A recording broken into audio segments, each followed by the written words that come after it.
funciones opuestas, ¿no? Uno, por decir, aumenta la actividad cardíaca, el otro lo reduce.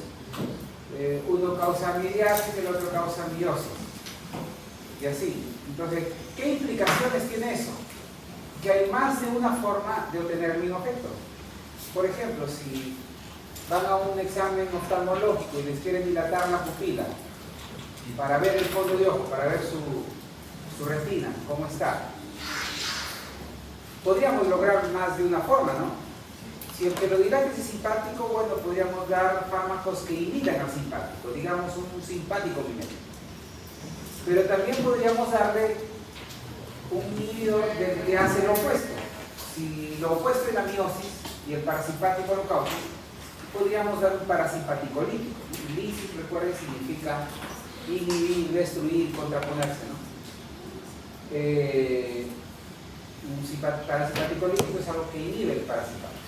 Ustedes saben que yo inhibo al inhibidor, es como decir, el enemigo del enemigo termina siendo el amigo, ¿no? O menos por menos más, también, ¿no? Entonces, fíjense, el mismo efecto, midriasis, se puede lograr de dos formas, ¿de acuerdo?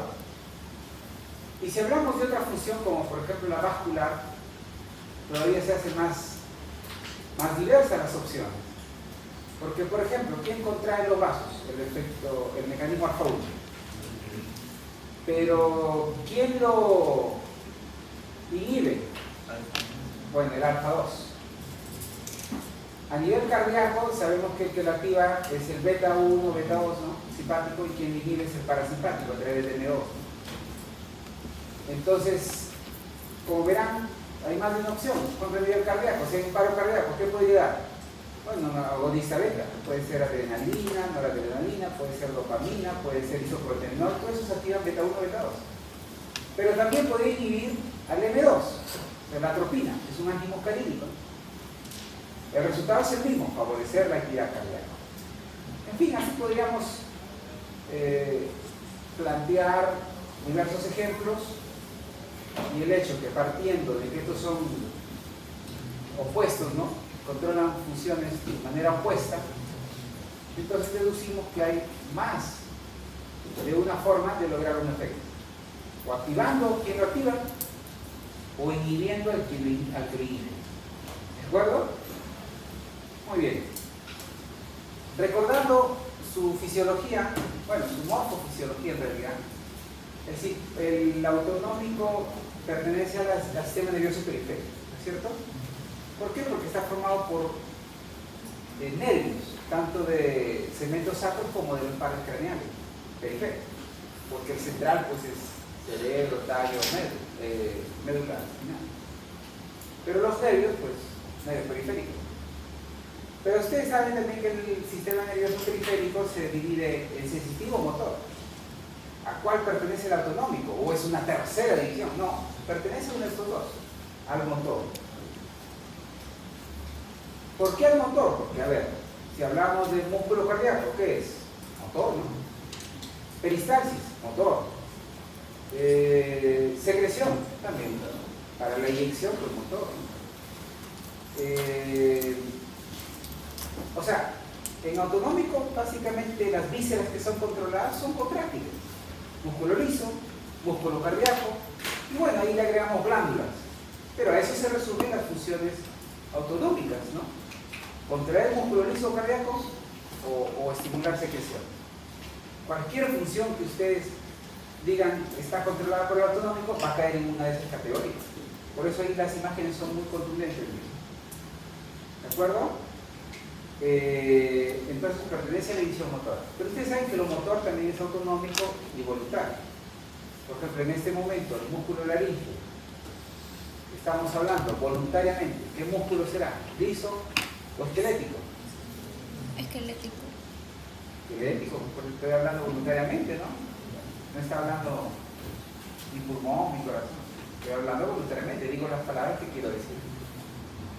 Músculo laríngeo. En cambio, no controlo el músculo liso que está contrayendo mi vaso, no lo controlo. El que está haciendo la peristalsis, yo pongo un estetoscopio, puedo escuchar ahí que hay ruidos y niveles. Eso no lo controla. Se están dando una forma automática, autónoma. ¿Por qué? Porque, bueno, son funciones vitales. Imagínense que tengamos que estar pensando qué tan rápido, qué tan lento debe latir nuestro corazón. De pronto le estamos tomando examen, están súper concentrados en el examen, se olvidan de hacer latir su corazón. Paro, ¿no? Entonces, no, pues son funciones vitales y por eso deben ser controladas automáticamente, autónomamente. ¿De acuerdo? Bueno, a su vez didácticamente, seguro en fisiología les explicaron así, el simpático funciona cuando estamos en actividad, el parasimpático cuando estamos sin actividad. El simpático cuando consumimos energía, el parasimpático cuando ahorramos energía. Bueno, yo prefiero otros términos, ¿ya? Lucha, huida, controlado por el simpático, alimentación, reproducción, controlado por el parasimpático.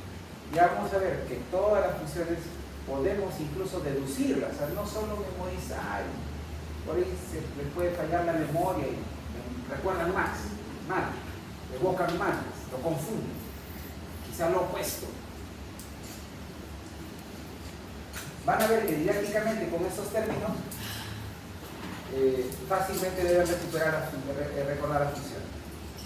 Y usted dirá, pero esto no es fisiología.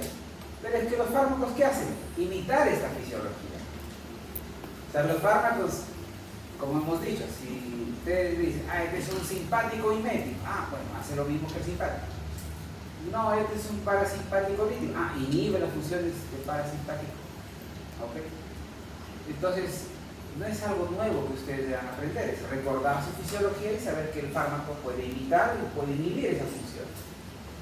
Y a partir de ahí ustedes simplemente podrían deducir sus indicaciones o incluso deducir los efectos adversos. ¿De acuerdo? Bueno, entonces lucha, huida, alimentación, reproducción. También deben recordar la estructura de estas divisiones, ¿no? Recuerden que como es periférico hablamos de la médula, porque ahí está la neurona preganglionar, que hace sinapsis a nivel de los ganglios autonómicos con la postganglionar. La postganglionar, dependiendo de la división, libera norepinefrina si es el simpático, acetilcolina si es el parasimpático. Bueno, el simpático se complementa aquí, en vez de postganglionar hay las células cromafiles que liberan epinefrina, ¿no? Pero tiene la misma función, sino que este se da para efectos sistémicos. Esto es a nivel visceral. A veces vamos a querer activar la función cardíaca, pero no la vesical, la de esfínter, la renal, no sé, no, se cree. Entonces, se liberará donde se necesita, pero en situaciones de peligro, ¿no? de salvar la vida, por ejemplo, una agresión, ¿no? o una fiera que quiere devorarlo, se requiere efecto sistémico. Entonces aquí se libera no a nivel de vísceras, sino a nivel sistémico, porque sale a la sangre, 80% epinefrina, 20% norepinefrina. En cambio, a nivel visceral es casi siempre todo norepinefrina, ¿no?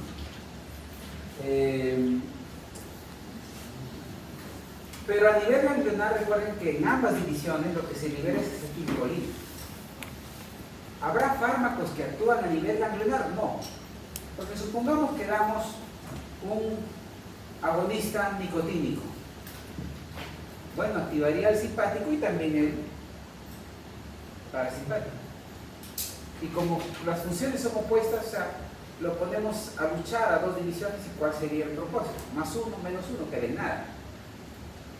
¿No es cierto? O sea, no tendría sentido fármacos que actúan a nivel ganglionar. ¿Por qué? Porque afectarían ambas divisiones. ¿Sí? Pero la mayoría de fármacos, por no decir la casi totalidad de fármacos, van a actuar aquí, a nivel postganglionar. O a nivel visceral, perdón. A nivel visceral. ¿De acuerdo? Entonces, como las neuronas postganglionares liberan norepinefrina, habrá fármacos que activan el receptor adrenérgico o lo inactivan. O de repente favorecen o desfavorecen los niveles de norepinefrina. Igual acá, que activan o inhiben los pseudogenínicos o favorecen o desfavorecen las liberaciones de acetilcolina. Cuando actúan en receptores se llama efectos directos. Si yo les digo, un simpático mimético directo, ¿qué significa eso? Que es agonista de estos receptores, ¿no? Punto. Si yo les digo un parasimpático lítico indirecto, significará que reduce los niveles de colina por diversos mecanismos, inhibiendo su síntesis, aumentando su degradación, no sé, diversas formas. Pero si digo directo, que activa o inhibe los receptores muscarínicos, ¿de acuerdo? Los directos se usan a receptores adrenérgicos o colinérgicos, indirecto modificando los niveles del neurotransmisor, aumentándolo o reduciendo.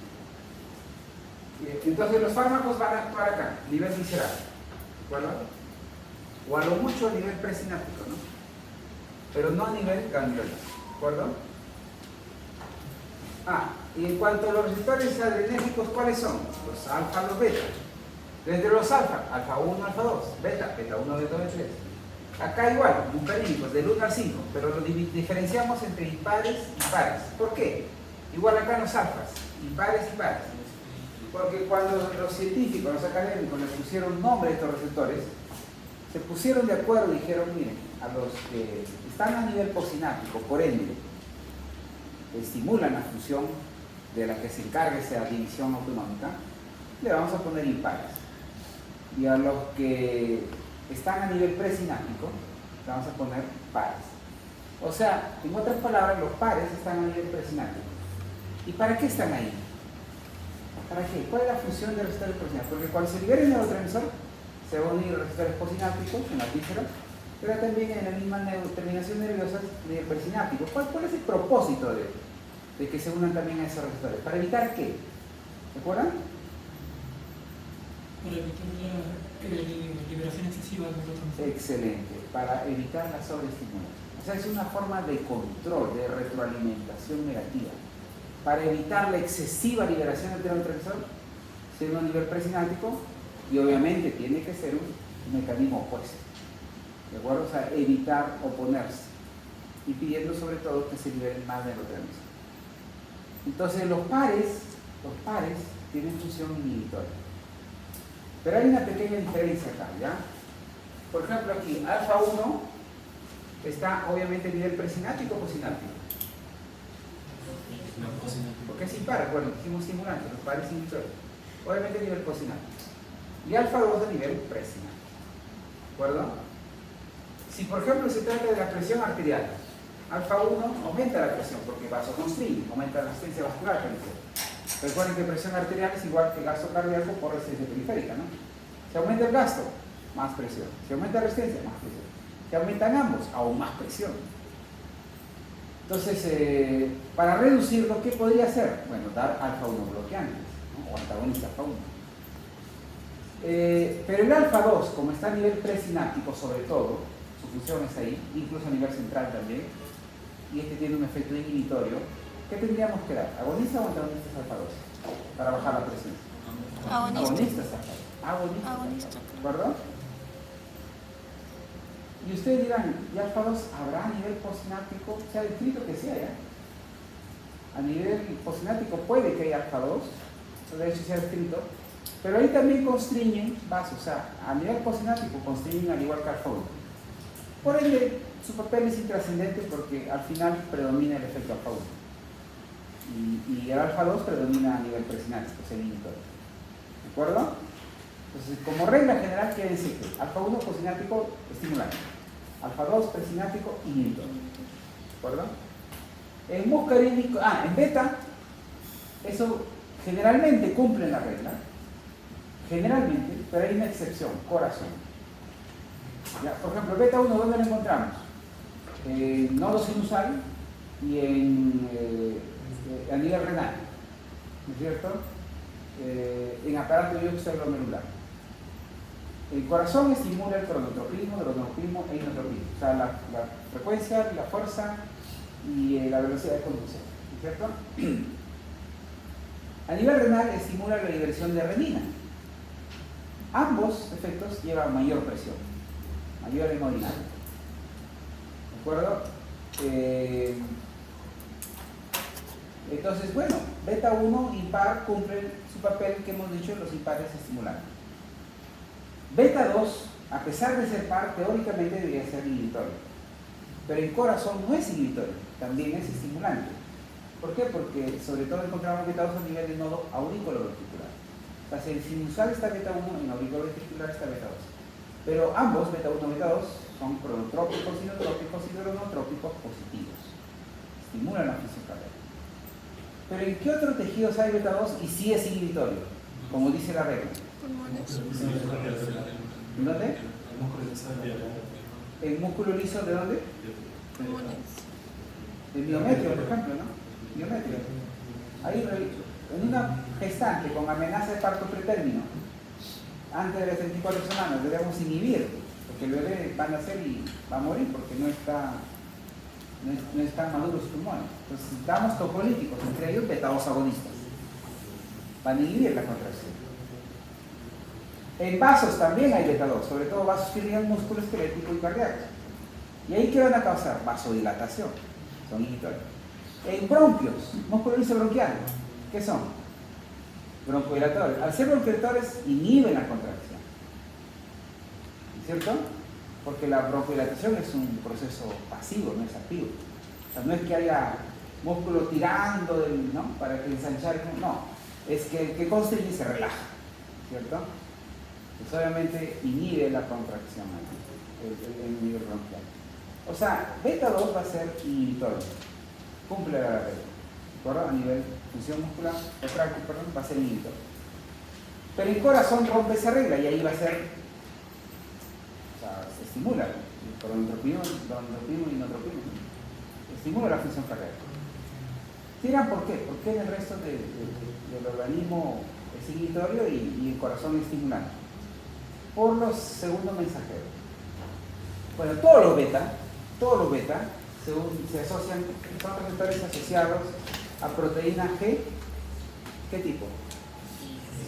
¿QS o I? S. ¿S de qué? Estimulan. ¿Estimulan de qué? De la adenilatociclasa. ¿Para producir qué? AMP cíclico. ¿Y el AMP cíclico qué hace? Apertura los canales de calcio en el retículo espermático para que se secuestre, se atrape, se almacene el calcio. Y si el calcio se almacena ahí, deja de estar en el citosol. ¿Y qué hay en el citosol? La actina, los filamentos de actina, miocina. Si no hay calcio ahí que active a la cinasa de cadena ligera de miocina, no se va a fosforilar la cadena ligera de miocina, no va a interaccionar con la actina, no va a quemar ese ATP, ese fósforo, no va a haber energía para contraer, para desplazarse, por ende no va a haber contracción. ¿Por qué? Porque se secuestró el calcio. La AMP cíclico hizo que se secuestre el calcio. En otras palabras, el AMP cíclico es amigo o enemigo del calcio. Enemigo. Si aumenta el AMP cíclico, ¿qué pasa con el calcio? Reduce y viceversa. ¿No es cierto? Pero en el corazón no pasa eso. O sea, en todas las células del cuerpo, excepto corazón y células parietales, cuando el AMP cíclico aumenta, el calcio se reduce y viceversa. En todo, excepto corazón y células parietales de la glándula gástrica. Ahí no. El calcio aumenta junto con el AMP cíclico. Si aumenta el AMP cíclico, aumenta el calcio. Si reduce el AMP cíclico, reduce el calcio. Son excepciones a la regla. ¿De acuerdo? Son excepciones a la regla. Pero ustedes dirán, ¿cómo? ¿Cómo en esos tejidos, o sea, si el AMP cíclico se supone que hace que se secuestre el calcio? ¿Por qué aumenta el calcio? Porque, bueno, en esos tejidos no va a ser que se secuestre el calcio. En estos tejidos, más bien, el AMP cíclico activa proteínas sinasas que llevan de manera similar activación. O sea, ¿qué significa sinasa? ¿Se acuerdan? Son enzimas que ¿qué hacen? Fosforilan. Entonces, en el caso del corazón, fosforilan a la troponina. Y en caso de las células parietales, fosforilan proteínas que, por ejemplo, llevan a la exocitosis. Normalmente, ahí para secretar ácido clorhídrico, las bombas de protones están en vesículas. Cuando la célula parietal quiere secretar más ácido clorhídrico, esa vesícula lo fusiona a la membrana celular y quedan ancladas ahí las bombas de protones para producir más ácido clorhídrico. Entonces, recuerden que para eso, como la sustancia requiere calcio, entonces ya, pues ahí el AMP cíclico favorece el calcio favorece el anclaje de bombas de protones. Y el corazón favorece la fosforilación de la tropomiosina. Bueno, entonces Por eso son excepciones ahí, ¿no? En el resto sí se cumple. Aumenta el hemicíclico, reduce el calcio. ¿De acuerdo? En vasos, en útero, en músculo liso bronquial, ¿ya? Pasa por eso. Bueno. Entonces, esa es la regla de pares y impares con las excepciones que hemos dado. Alfa lo cumplen, beta depende del tejido, generalmente lo cumplen, excepto en el corazón y células parietales. Muscarínicos, eso sí lo cumplen, pero hay una pequeña diferencia, miren. En simpático, recuerden que decíamos alfa 1 posináptico, alfa 2 presináptico. En parasimpático, el M2 también está a nivel presináptico. El problema es que también es relevante a nivel posináptico. Alfa 2 posináptico era intrascendente, ¿se acuerdan? Y además a nivel posináptico hacía lo mismo que alfa 1, o sea, conseguía. Pero cuando damos alfa 2 agonista no vemos que aumenta la presión, sino que se reduce. ¿Por qué? Porque predomina el efecto presináptico. M2 es al revés, predomina el efecto postsináptico. ¿Y dónde es relevante ese efecto postsináptico del M2? En corazón. ¿De acuerdo? Entonces, cuando hablamos de muscarínico, pues la función es predominantes del M3, impar, estimula funciones. Si se trata de músculo liso, va a contraer. ¿Dónde, por ejemplo? En peristáltico, vejiga, contrae. En esfínter constrictor de la pupila, contrae. Bronquial, contrae. Pero en corazón, ¿qué pasa? Ahí le inhibe. ¿Por qué? Porque obviamente no es el 3, ya debería ser ya no un impar, sino un par. El 4 es intrascendente, escaso, entonces por ende, ¿qué queda? El 2. O sea, cuando se trata de receptores muscarínicos, es casi siempre el M3, el 5 es más escaso, el M1 sobre todo está a nivel central, como es el periférico, nos queda que básicamente está el M3. O sea, casi siempre es el M3, si no se acuerdan, lo más probable que sea el M3, excepto el corazón, que es el M2. ¿De acuerdo? Y obviamente el corazón no está a nivel presináptico, sino a nivel postsináptico. ¿De acuerdo? Entre los receptores pares, alfa 2 y M2, M4 se asocian a GQ, GI, GS. GI, pues son inhibitorios, ¿cierto? Son inhibitorios. ¿Ya? Entonces, IDE inhibe. Recuerden que ese era de estimulan de la ciclasa, IDE inhibitor de la anilatociclasa.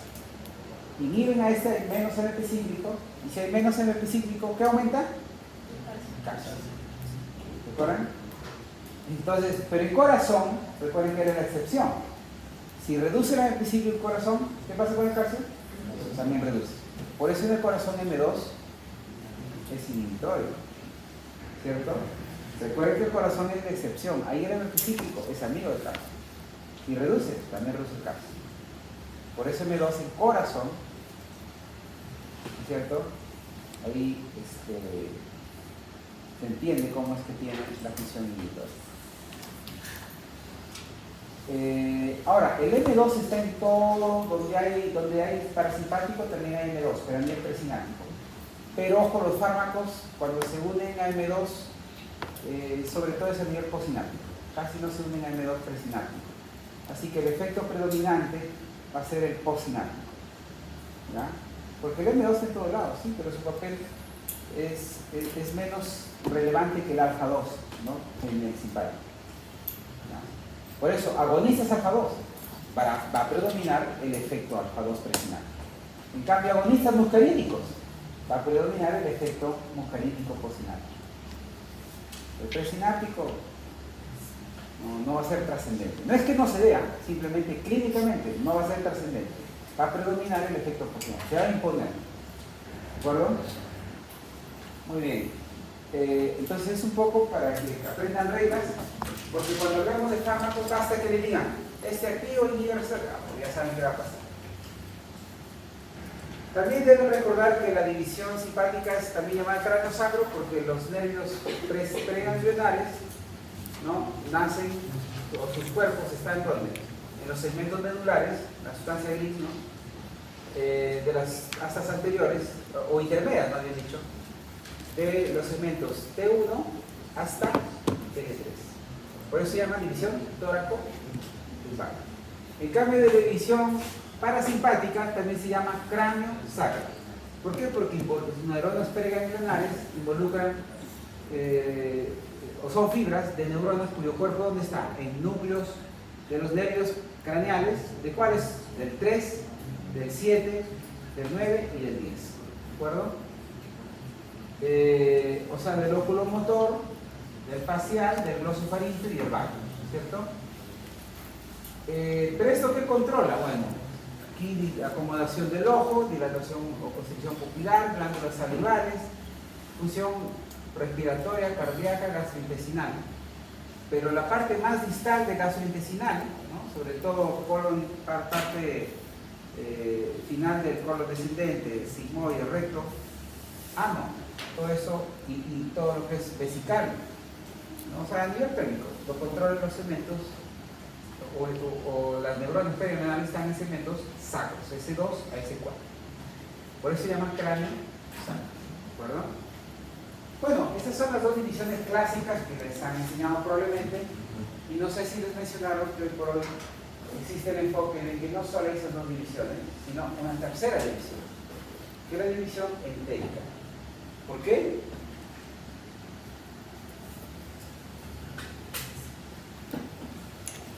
Porque aquí va a cumplir sus propias reglas. Sus propias reglas. Porque cuando hablamos de gastrointestinales, ¿qué funciones nos interesan? La peristalsis es uno de ellos, ¿no? Pero la peristalsis, ¿cómo se controla? ¿Quién lo controla? Usted dirá, bueno, el parasimpático es colina. Es cierto, pero la regulación, aquí el parasimpático, el simpático no se pone así, ¿no? El parasimpático. ¿Quién lo regula? Por ejemplo, miren acá, hemos graficado ya con el grupo anterior. Esta es la neurona pobre, va a liberar acetilcolina. Y este va a unirse al receptor SM3 y bueno, va a determinar la contracción, ¿no? de los músculos celular, longitudinal o glicol. Bueno, pero ¿quién inhibe su liberación de la acetilcolina? La dopamina. ¿Y quién degrada la acetilcolina? La acetilcolinesterasa. ¿Quién favorece mayor liberación de acetilcolina? La serotonina y la motilina. La somatostatina también tendrá un efecto inhibidor.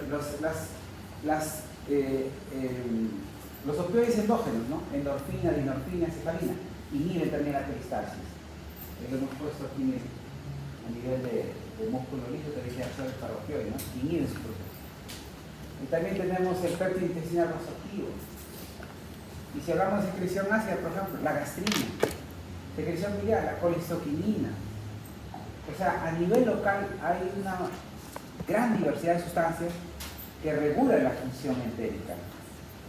Y ya el papel, ¿no? de las grandes divisiones ya no es trascendente la regulación así de esas divisiones, sino la local o regional. ¿De acuerdo? Por eso los académicos plantean que consideremos esta división una tercera división autonómica. En términos farmacológicos también eso es válido. Porque, a ver, si nosotros tenemos un paciente con constipación crónica idiopática y decimos, bueno, como la peristalsis no controla el parasimpático, le damos un parasimpático inmediato, agonizamos muscarina. No, sí existe. Pilocarpina, carbacol, betamecol, ahí está, lo hemos puesto en paréntesis. Pero le hemos puesto también un interrogante, ¿por qué? Porque justamente, si bien son procinéticos, nadie niega que no lo sean, no lo usamos mucho. ¿Por qué? Porque no solo van a aumentar la peristalsis, sino también van a causar efectos a otros niveles. O sea, va a haber muchos efectos colaterales. Va a haber visión borrosa, va a haber dinorrea, lagrimeosis, anorrea, broncoespasmo, bradicardia, incontinencia urinaria. Nosotros no queremos esos efectos, solo queremos mejorar la constipación. No queremos esos otros efectos. Entonces, miren, más coherente es dar, por ejemplo, antidopaminéticos, metoclopramida, doperidona, levocetirizida, se utilizan mucho como procinéticos. Tienen un efecto más específico. Van a centrarse en mejorar la peristalsis antes que dar otros efectos. ¿De acuerdo? También podemos dar agonistas serotoninérgicos 584. ¿Sí? Existe cisaprida, mosaprida, tegasterol. Estos son también procinéticos y son de hecho los más usados en constipación idiopática crónica. Pero pues directamente no pertenecen a a la división simpática o parasimpática. Favorecen a la parasimpática, pero no pertenecen a esa. ¿Cuáles son los fármacos inhibidores de la dopamina. Ahora, los fármacos son antagonistas de la dopamina. Ya, metoclopramida, doperiona, levocetirizina. Después se puede tomar todo. Bueno, agonista de receptor de motilina también existe. La motilina normalmente tiene libera el duodeno. ¿Para qué? Para acelerar el vaciamiento gástrico, ¿no? Cuando llegan alimentos ricos en grasa al estómago, se detecta eso y como las grasas no se digieren en el estómago, sino se digieren con jugos pancreáticos, ¿no? La lipasa pancreática. Es como si la motilina sirve para decir, mire, ese no es tu trabajo, este es mi trabajo. Pásame el trabajo, ¿no? Pásame la chamba. Entonces, acelera el vaciamiento gástrico, por aumento de peristalsis, obviamente. Y hay una fuerte regulación local, ¿de acuerdo? Entonces, ¿cómo logra la motilina mejorar, acelerar el vaciamiento gástrico? Porque estimula que las células pulmonares liberen más acetilcolina. Pues también podemos dar agonistas de receptor de motilina. Eritromicina, por ejemplo. Grelina también. Tiene un efecto motilina. ¿Ya? Bueno, entonces son fármacos, más se usan fármacos que favorecen al parasimpático que fármacos que inhiben directamente el parasimpático. ¿De acuerdo? O sea, más usamos mecanismos indirectos que directos. Porque los directos van a causar muchos efectos colaterales. Los inhibidores de acetilcolinesterasa también se podrían usar. Ellos van a ser peor que los agonistas muscarínicos. ¿Por qué? Porque va a haber efectos muscarínicos y nicotínicos. Porque la acetilcolinesterasa está donde hay acetilcolina. Y si inhibo a la acetilcolinesterasa, va a aumentar la acetilcolina donde sea que se libere. Y no solo se libera a nivel de donde hay receptores muscarínicos, sino también donde hay nicotínicos. Eso va a dar efectos muscarínicos y nicotínicos, por ende. Más efectos colaterales todavía que los agonistas muscarínicos, solamente. Por eso estos dos tipos de fármacos no los usamos como procinéticos. Más usamos los anticolinérgicos, los agonistas serotoninérgicos y los agonistas receptores motilínicos. ¿De acuerdo? Bueno, entonces con esto estoy tratando de resaltar que sí, es válido considerar una tercera vía, porque incluso los fármacos aprovechan esa, por así decirle, autorregulación. Van dirigidos a esos mecanismos de autorregulación, muy aparte de la gran inhibición. ¿De acuerdo?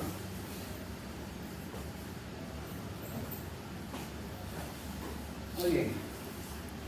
Entonces aquí un poco vamos a recordar las funciones a la vez de ir ubicando fármacos y vamos a ir explicando para qué se usan y qué problemas puede causar.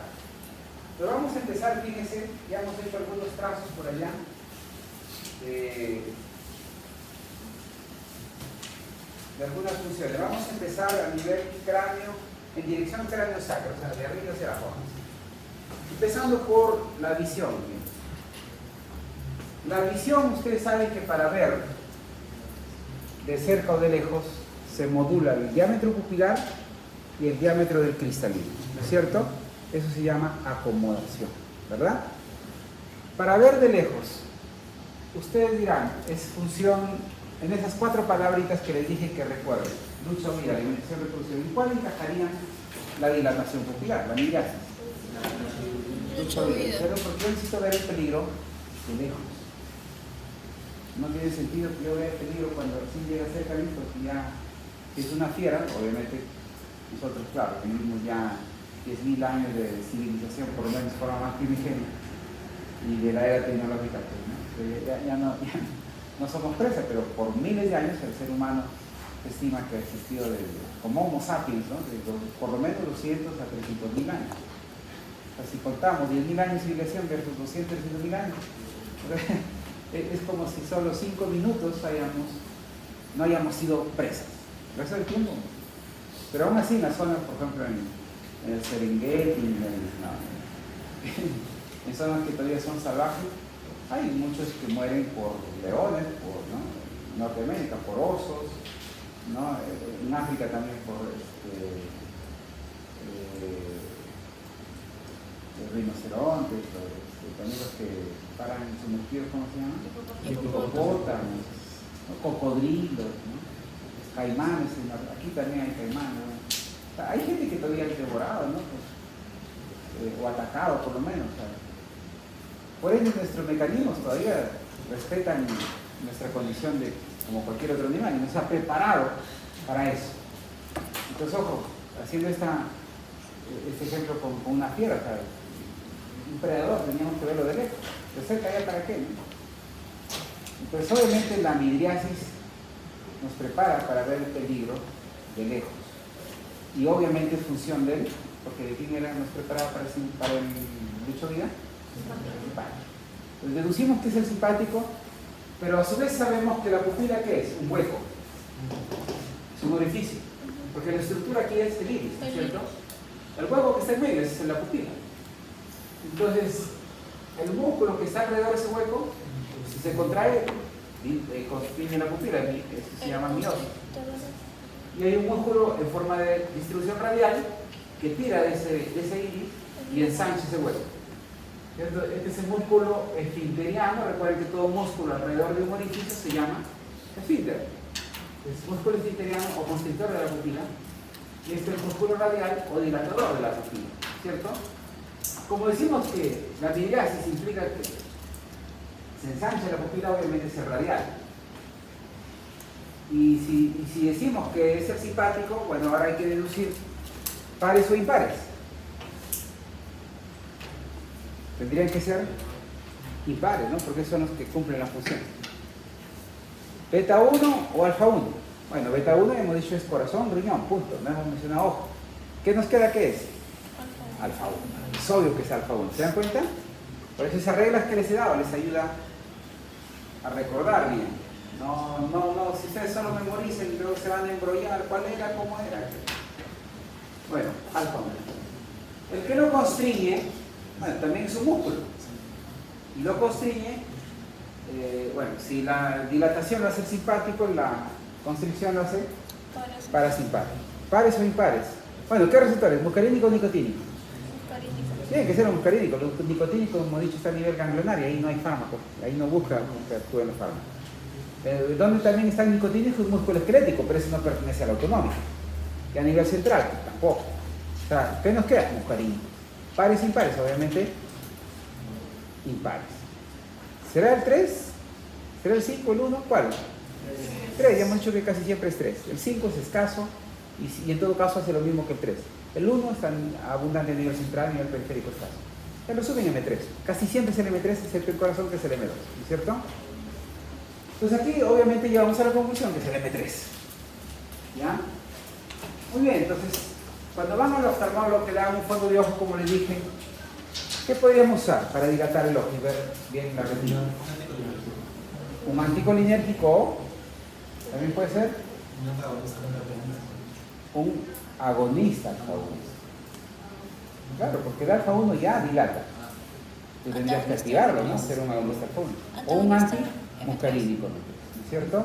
Esas dos opciones tenemos. ¿Cuál creen que se usa más? ¿Cuál de los dos creen ustedes los oftalmólogos usan más?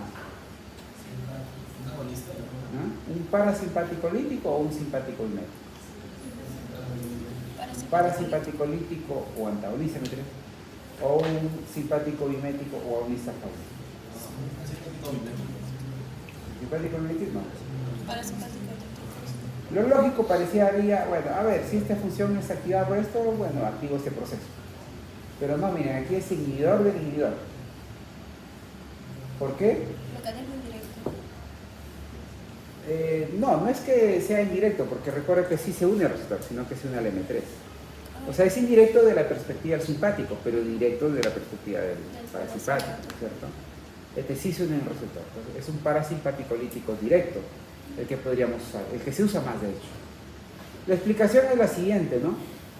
Porque el alfa 1 agonista va a dar más RAMs a nivel ahí local, ya no explicar cuáles, pero da más RAMs, ¿de acuerdo?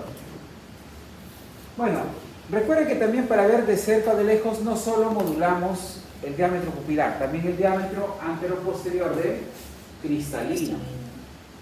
Recuerden que ese cristalino debe estar adelgazado, aplanado, para ver de lejos. Debe estar constreñido para ver de cerca. ¿Y quién modula ese diámetro? ¿Cómo se llama esto? Cuerpo ciliar, o músculo ciliar. ¿De acuerdo? Miren, cuando este se aplana o se ensancha, cuando se contrae o se relaja. Si ustedes tienen un elástico así largo y lo estiran, ¿se ensancha o se adelgaza? Se adelgaza. Pero resulta que eso no es algo así largo, el cristalino, ¿no es cierto? Es circular. Y si bien predomina su diámetro transversal, el que se modula es el antero-posterior. Entonces aquí es lo opuesto de lo que podría parecer como una estructura larga. Si un elástico es largo, lo estiran y se va a adelgazar, pero aquí no pasa eso con el cristalino porque no es largo. Aquí cuando se contrae el cuerpo ciliar se ensancha por la forma como está insertos los tendones del cuerpo ciliar. Están insertos de modo que, o sea, si el cristalino es, digamos, permíteme esta cajita, o sea, no es que tiren en ese sentido, sino que cuando están insertos en esta parte, al tirar, estos se ensanchan. Es como si en vez de tener una liga, lo que tienen es un retazo y lo estiran y entonces se ensancha. ¿De acuerdo? Entonces, ojo, cuando el cuerpo ciliar se contrae, el cristalino se ensancha antero-posteriormente. Y eso nos permite ver de cerca y de lejos. De cerca. De cerca. Por ende, ¿quién activa el cuerpo ciliar? El parasimpático. El parasimpático. Porque es el que nos constriñe a la vez que ensancha el cristalino. ¿Por qué? Porque ambos son procesos necesarios para ver de cerca. ¿De acuerdo? Y ustedes podrían decir, bueno, entonces, ¿quién lo aplana? ¿El simpático? No. Es un proceso pasivo. O sea, cuando se quiere modular el diámetro posterior, o se activa el parasimpático, y cuando se quiere que se aplane, se inhibe el parasimpático. ¿De acuerdo? En pupila sí no, ¿no es cierto? El otro sí hace lo contrario, ¿verdad? Pero en cristalino no. ¿De acuerdo? Bueno. Pero también debemos recordar en ojo que no solo se modula el diámetro pupilar y el diámetro del posterior cristalino, sino también la producción de humor acuoso. Recuerden que el humor acuoso se produce acá, en el epitelio que reviste. Desde que este es el cuerpo ciliar, ¿cómo se llama el epitelio que reviste el cuerpo ciliar?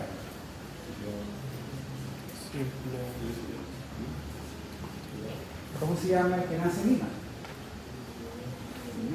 ¿Cómo se llama el epitelio que reviste el cuerpo ciliar? Epitelio ciliar. ¿Qué estímulo favorece la secreción de humor acuoso? El estímulo beta 2. ¿Y el M3 se opondrá? Puede en una pequeña medida, puede que sí, dado que es de la otra división, ¿no? Pero el que más se opone al beta 2 es el que se opone a todo el simpático. ¿Cuál es el que se opone a todo el simpático? Porque siempre está a nivel presináptico, sin importar qué receptor está a nivel presináptico o algo más o menos, este está a nivel presináptico y siempre es inhibitorio. ¿Cuál es ese? Alfa 2, ya hemos dicho, alfa 2 está a nivel presináptico. Entonces miren, aquí quien se opone al beta 2 en realidad es alfa 2. El M3 es ínfimo, casi intrascendente. ¿De acuerdo? Si ustedes me dicen, si damos un agonista M3 puede que reduzca un poco el humor, si me dicen que puede un poco, sí, ¿no? Pero es intrascendente. ¿De acuerdo? Por ende no lo vamos a preferir. No va a estar entre mis primeras opciones. ¿Ya? Entonces, ojo.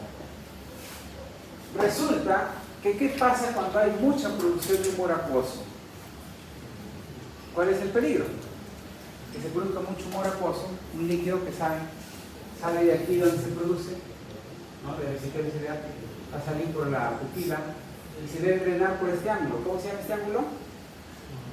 ¿Por qué está formado? ¿Qué es este? La córnea. ¿Y este qué? ¿Qué es esto? Y le estoy diciendo que es un hueco y estas membranitas ahí están delimitando ese hueco. ¿Qué es? El iris. El iris, pues. Entonces, ¿el ángulo cómo se llama? Irido corneal. Ese ángulo, ¿qué estructuras hay en ese ángulo? Que permite drenar el humor acuoso. El canal es Snell. Canales de suelo, ¿cierto? Canales de suelo. Entonces, ese ángulo debe mantenerse abierto para permitir el drenaje. Pero recuerden que el iris es una membranita. Que como una cortina, ¿qué pasa cuando la pupila se dilata, ese hueco? Es porque hay músculo aquí que están tirando, como si fuera una cortina, le están tirando hacia la periferia. Y si lo hacemos un corte de modo que lo veamos en ese sentido, ¿cómo lo veríamos? Porque este fue una cortina desplegada, pero ahora como estamos tirando en esa dirección, se está arrugando hacia el ángulo y va a obstruir el ángulo. ¿De acuerdo? O sea, en ese momento va a haber un problema de drenaje. Entonces, la hipertensión intraocular se da por dos razones: por un exceso de producción de humor acuoso o una afectación del drenaje del humor acuoso. Muy bien, cuando está aumentado la producción de humor acuoso, suele dar un cuadro crónico de glaucoma. ¿Cuándo se llama glaucoma? Cuando afecta el nervio óptico. O sea, no todo paciente que tiene hipertensión intraocular tiene glaucoma. Puede que lo tenga de la hipertensión, pero mientras no se dañe todavía el nervio óptico, no se llama glaucoma. Pero obviamente la condición digamos necesaria y suficiente para producir glaucoma es la hipertensión intraocular. ¿Ya? O sea, no necesita nada más. Si esta empeora, va a empezar a afectar el nervio óptico y en ese momento va a causar glaucoma. Y si se afecta el nervio óptico, obviamente se va a afectar la visión. Pero no todo paciente que tiene hipertensión intraocular tiene afectación de la visión. No al menos al inicio. A largo plazo sí, claro. Cuando afecta el nervio óptico, y ahí se llamará ya glaucoma. Entonces, en el glaucoma crónico se caracteriza por ser un exceso de producción de humor acuoso. Entonces, el drenaje obviamente no está afectado. Lo que está afectado aquí es la excesiva producción de humor acuoso. Por eso ese glaucoma, ¿cómo lo llamamos ese glaucoma crónico? Glaucoma de ángulo abierto. ¿Aquí hay midriasis o no hay midriasis? No. ¿Hay midriasis o no hay midriasis? No. El glaucoma de ángulo. No, porque No. estamos diciendo que el ángulo está abierto. Hemos explicado que quien lo obstruye es el iris replegado. Cuando hay midriasis se replega a la periferia justamente hacia el ángulo y obstruye. Si este es ángulo abierto, no hay midriasis. ¿De acuerdo? Aquí el problema ¿cuál es? La excesiva producción de humor acuoso. ¿Queda claro? En cambio, en el glaucoma agudo o de ángulo cerrado, el ángulo se cerró. ¿Por qué se cerró? Porque hubo midriasis. ¿De acuerdo? La midriasis favorece que se cierre el ángulo. Por obvias razones, ¿cuál sería la intervención acá? Si el problema es que se replegó y obstruyó el ángulo, ¿qué debo hacer? Liberar ese ángulo. ¿Cómo liberaría ese ángulo? Induciendo miosis. ¿Es cierto? Todo fármaco que induzca midriasis aumenta el riesgo de glaucoma agudo o de ángulo cerrado. Todo fármaco que induce miosis puede reducir el riesgo de ángulo de glaucoma de ángulo cerrado o ayudar a aliviarlo, por lo menos en parte. Digo en parte porque hoy por hoy la primera línea de tratamiento ya de glaucoma de ángulo cerrado, aquí justo dibujado el ángulo, ¿no? que se pequeña ese ángulo, es el quirúrgico, la iridotomía. ¿Ya? Antes, cuando no se todavía desarrollaba la técnica, se usaba pilocarpina. Obviamente hablo de varias décadas, ¿no? Pero algunos respondían, la mayoría no. Habría que ser suertudo para beneficiarse de la pilocarpina. El problema es que, ok, induzco miosis un poquito, voy a liberar el ángulo, pero había quienes de eso no era suficiente. Entonces, esos pacientes se tuvo que desarrollar la técnica quirúrgica, empezó siendo una cirugía microscópica, ¿no? Con bisturí, ¿no? Ahora se hace incluso con láser nada más, pero en todo caso lo que tiene mayor eficacia y lo que es primera línea de manejo es quirúrgico, iridotomía, ¿de acuerdo? Pero a veces hay que no se puede acceder inmediatamente al procedimiento quirúrgico. ¿Qué hacemos mientras? El paciente puede perder la vista, es agudo, estamos hablando de horas o pocos días, ¿no es cierto? El crónico pues va a hacer perder la vista en años, ¿no? Progresivamente. Pero el agudo no, puede ser en horas o pocos días. Tenemos que evitar ese riesgo al paciente, ¿no? ¿Qué podríamos hacer mientras? Bueno, ahí lo hemos puesto, ¿no? La opción es reducir la producción de humor acuoso o aumentar el drenaje. Te dirán, no, pero el humor acuoso está aumentado en el crónico. Aquí no está, es cierto, aquí no está aumentada la producción generalmente. Puede que sí, pero generalmente no, al menos no necesariamente. Pero si el problema está en el drenaje, me va a ayudar a reducir la producción, ¿o no? Es obvio. Entonces, ¿qué puede reducir la producción? Si el que lo produce es el estímulo beta 2, ¿qué puedo dar acá? Beta bloqueadores. ¿No es cierto? Y si el alfa 2 de manera natural inhibe el beta 2, ¿qué también podría dar? Agonistas alfa 2. En beta bloqueadores, por ejemplo, que utilizamos mucho en oftalmología, timolol. Y de agonista alfa 2, brimonidina. Brimonidina.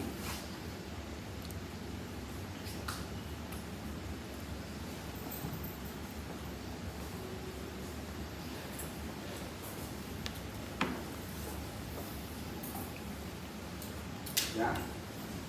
Bueno, timolol puede ser, tirocarpina puede ser,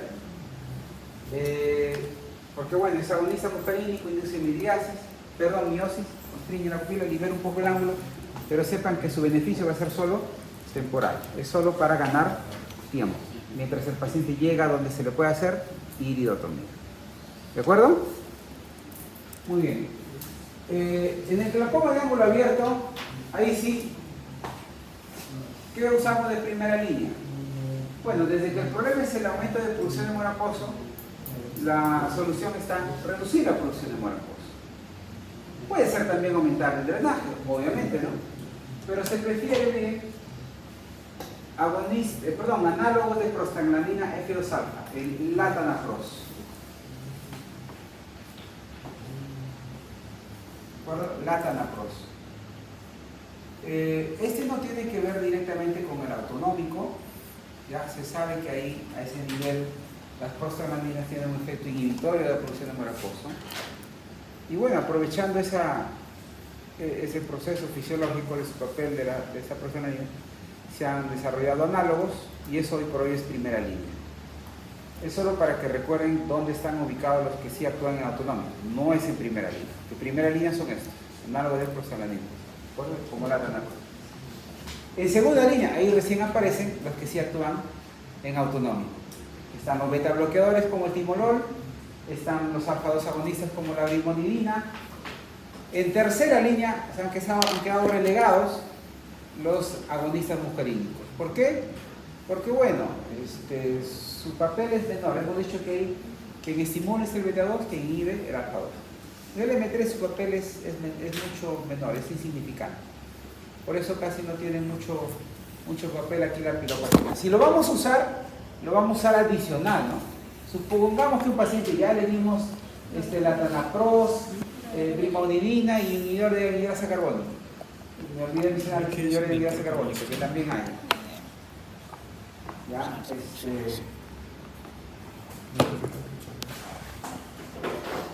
Vamos a